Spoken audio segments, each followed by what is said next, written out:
Imana iguhezagire wewe uriko urankurikirana muri kino kiganiro ya Sheikh niyo nizigiye nezerejwe no kubaganirira kandi ndasaba Imana ngo ivugane namwe ibigishe ibatahuze kuko mubishize ku mutima nayo ndazi neza yuko yifuza kuvugana namwe. Ijambo ngira mvuge nuko mu buzima bwacu ukuntu tubaho turakeneye kugira ukuri k'urufatiro twisunga mu gutumbereza ubuzima mu ngingo dufata mu kuntu tubaho muri rusange. Turakeneye kubakira ubuzima kukuri kuko iyo ubuzima bwubakiwe kukuri kutariko burononekara. Burya ubuzima bwiza ntibwubakirwa ku bintu ivyo ari vyo vyose, ku vyizegwa ivyo ari vyo vyose. Dushaka kubaho tumerewe neza, hariho ivyizegwa dukwiriye kwakira maze tukavyubakira ku buzima bwacu. Nk'abakirisu hari ingorane zibiri dushobora kugira. Ingorane ya mbere ni ukutamenya ivyizegwa vy'urufatiro biri mu ijambo ry'Imana, Imana yifuza ko biba umushinge w'ubuzima tubaho, kutabimenya. Ingorane ya kabiri ni ukubimenya mu bwenge ariko ntitubigire ingendo y'ubuzima bwacu bwa misi yose. Ivyo rero bituma tubaho ubuzima busa n'ubwo batabizi. Burya ikintu uzi ariko udakora ntaco gihindura mu kubaho kwawe, usanga ubaho nk'ubutakizi. Abazi ivy'Imana mu bwenge gusa ariko batabimanukana ngo vyinjire mu ngeso zabo, uzosanga ari abantu babayeho nk'abatabizi. Reka rero dutandukanye ibintu bibiri, dutandukanye ubumenyi hamwe n'ivyizegwa. Ubumenyi canke reconnaissance mu gifaransa ni ibintu tuzi mu bwenge, ni ibintu dutahura, ni ibintu dushobora gusigura. Ariko iki kintu citwa icizegwa, une croyance, ni ukuri twakiriye tukakugira ukuri ngenderwako canke une conviction. Ibi bintu twemera rero nka conviction nivyo usanga ingingo dufata zisunga. Ubuzima tubaho usanga bwisunga ivyo bintu nyene tuba dufata nk'ama conviction. Kuko nabivuze mu bindi biganiro, iyo ubonye umuntu afata inyungu rusangi akazihonyanga kubera inyungu ziwe, ugasanga ni umunyamanyanga, uwo muntu naho yoba ari umukirisu, icizegwa agenderako ni kimwe kivuga ko impene irisha aho iziritse. Ntagendera ca cizegwa kivuga ngo ntukibe. Kirya abakizi mu bwenge ariko mu ngeso ziwe ikiba kihaganje ni ca kindi kivuga ko impene irisha aho iziritse.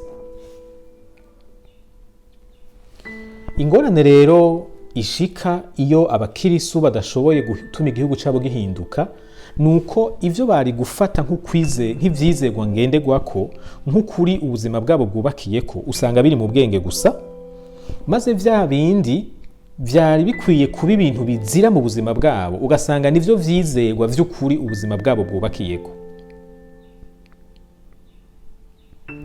Reka fata akarorero kamwe, hariho ijambo rivuga ngo ntukibe. Ijambo rigufi ryumvikana, nta bintu vy'insiguro ndende vy'ukuri risaba. Riri mu Kuvayo 20:15. Ni rimwe muri ya mategeko 10. Bega kutiba bisigura iki?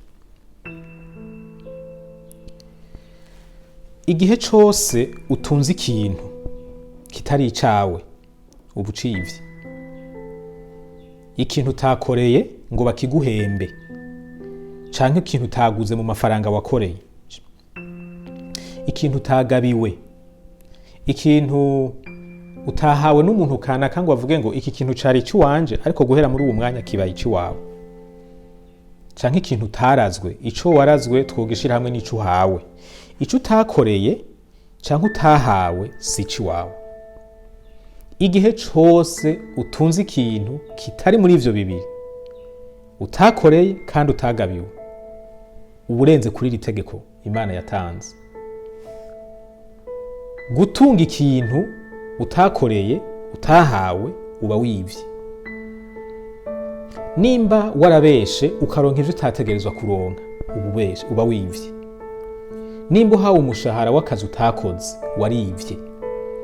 Nimba mwavuganye n'umukoresha kuzokora iminsi 30 ariko umuntu aharuye iminsi ukora ugasanga wakoze 25, ntukwiriye guhabwa umushahara ukwiye kuko haba hariho amafaranga wivye.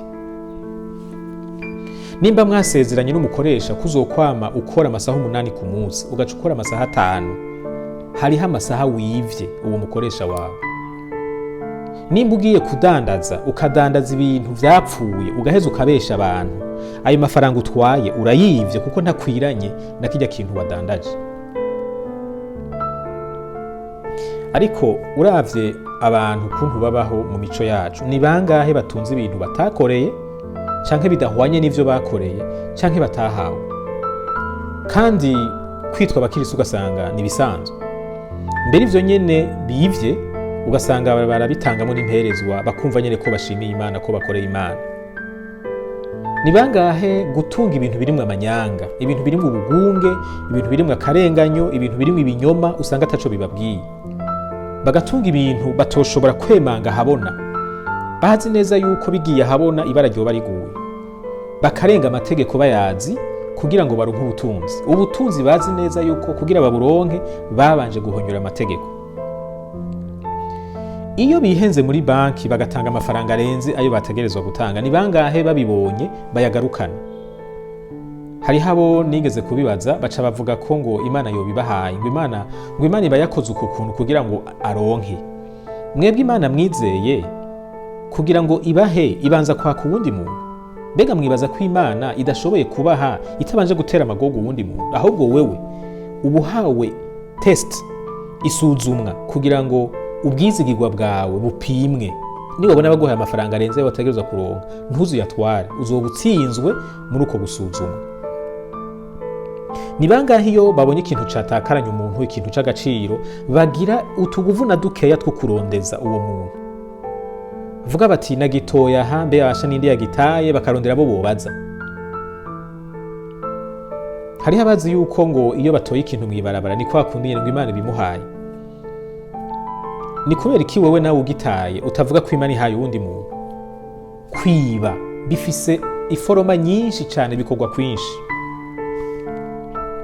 None rero uravye ukuntu abakirisu babaho canke abantu muri rusangi babaho, twovuga ko bagendera ku cizerwa ikihe?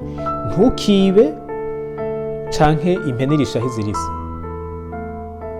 Nashaka nsubire mvuge ijambo navuze. Imana ibintu vyayo yarabivuze mu majambo yumvikana.